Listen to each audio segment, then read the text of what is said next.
बार एक गांव में एक बूढ़ा रहता था जिसका नाम था रमेश। वह तरह तरह के पापड़ बनाकर बेचता था। रमेश का स्वभाव बहुत ही मददगार और अच्छा था। उस गांव में कोई पापड़ वाला नहीं था। कुछ ही दिनों में रमेश का व्यापार बढ़ने लगा और कुछ दिनों बाद उसने अपने घर के बाहर एक नई दुकान लगाई, जहां से वह पापड़ बेचने लगा। रोज की तरह रमेश अपनी दुकान में पापड़ बेच रहा था जब वहाँ पर एक विकास नाम का व्यक्ति आया। एक पापड़ का पैकेट कितने का है? एक पैकेट 10 रुपए का है बेटा। ठीक है, मुझे एक पैकेट आलू पापड़ का चाहिए। रमेश ने एक आलू पापड़ का पैकेट उसे दिया। विकास ने रमेश को 20 रुपए दिए और रमेश ने 20 रुपए अपने गल्ले में रखे और रमेश ने विकास को 10 रुपए वापस किए। विकास ने देखा रमेश का गल्ला पैसों से भरा है। रमेश के गल्ले में बहुत पैसे हैं। किसी तरह मुझे उस गल्ले में से पैसे निकालने होंगे, लेकिन कैसे? विकास ने सोचा कि मैं रमेश से पानी मांगता हूँ। रमेश गल्ला खुला छोड़कर विकास के लिए पानी लेने गया।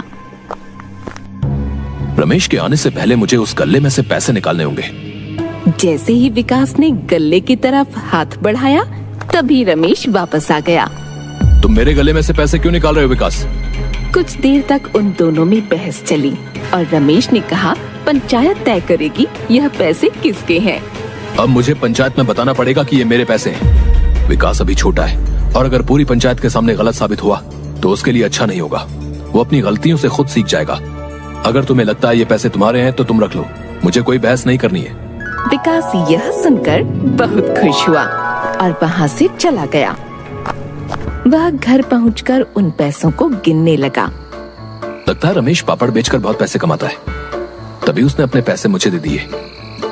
मैं भी पापड़ बनाकर बेचूंगा।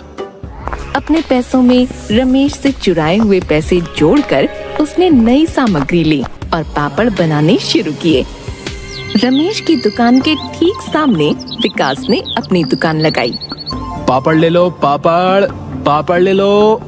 रमेश ने देखा कि इसने मेरे पैसों से अपनी दुकान मेरी दुकान के ठीक सामने लगाई है, लेकिन फिर भी जो रमेश के ग्राहक थे वह उसी से पापड़ लेते थे, न कि विकास से, क्योंकि विकास एक नया व्यापारी था। लोग उसकी दुकान से पापड़ नहीं ले रहे थे और इसके चलते पापड़ रखे रखे खराब होने लगे। विकास बहुत दुखी हो गया था। मेरे बनाए हुए पापड़ खराब हो रहे हैं, इन्हें कौन खरीदेगा? ऐसा बहुत दिनों तक चलता रहा और विकास का व्यापार बंद हो गया। विकास के पास खाने के लिए भी पैसे नहीं थे। वह दुख में सारा दिन दुकान पर ही बैठा रहता था।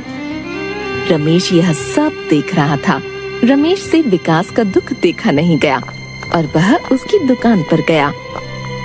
विकास ने रमेश को देखकर भी अनदेखा किया। विकास, तुम क्यों दुखी हो? तुम पापड़ की पनियां बदल क्यों नहीं रहे हो? विकास ने रमेश को पूरी बात बताई। विकास, चिंता मत करो, इस बार जैसे मैं बताऊंगा वैसे ही पापड़ बनाना। मैं तुम्हें पापड़ की सामग्री खरीदने के पैसे भी दूंगा और जब तुम्हारा व्यापार चलने लगेगा तब तुम मेरे पैसे वापस लौटा देना।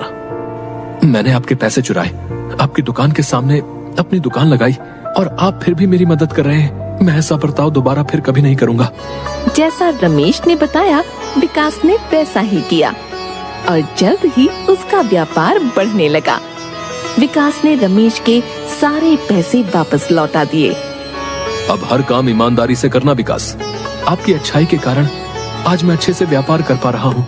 आज से मैं आपकी मदद करूंगा और आसपास के गांव में भी पापड़ प्रसिद्ध कर दूंगा। रमेश ने विकास की बात मानी और पापड़ आसपास के गांव में बहुत प्रसिद्ध हुए। इससे उन दोनों को बहुत फायदा हुआ और वे दोनों हंसी खुशी रहने लगे।